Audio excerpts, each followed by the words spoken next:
तर बघा मित्रांनो, आपल्याला माहित आहे की बोर्ड 10वी आणि 12वी याचा टाइम टेबल रिलीज झालेला आहे. आपल्याकडे फक्त इन मेन 1 ते 1.5 महिना आहे आणि अशा वेळेत आपल्याला नेमकं काय करायचंय मित्रांनो? आतापर्यंत जो आपला सिलेबस झालेला आहे तो सिलेबस आपला व्यवस्थित झाला आहे का?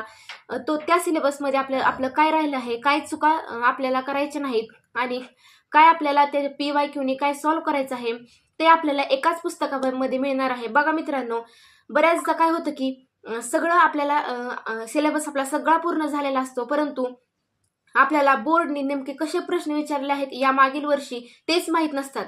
मग ते सगळे प्रश्न आपल्याला कुठे भेटतील? तर एक पुस्तक आहे मित्रांनो, board question set with solution. हे पुस्तक आपल्याला अगदीच 400 किंवा 450 रुपयाला मिळतं. या पुस्तकामध्ये 1996 टू 2022 पर्यंतचे सगळे क्वेश्चन्स विथ आन्सर दिलेले आहेत आणि सगळ्या सब्जेक्टचे त्याच्यात क्वेश्चन तुम्हाला मेन्शन केलेले आहेत.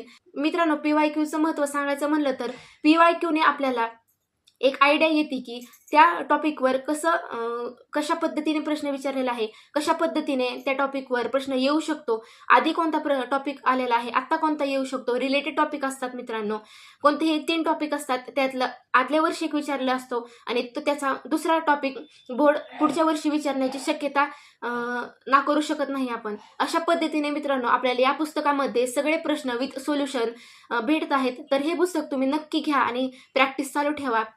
आपल्याला माहिती आहे मित्रांनो की practice makes man perfect. Practice करा, क्वेश्चन पेपर लावा, 3 तास बसा क्वेश्चन पेपर लावून आणि क्वेश्चन पेपर सोडवा. अशा पद्धतीने तुम्ही बोर्ड परीक्षेची तयारी करा. तुमचा रिझल्ट नक्कीच चांगला लागेल.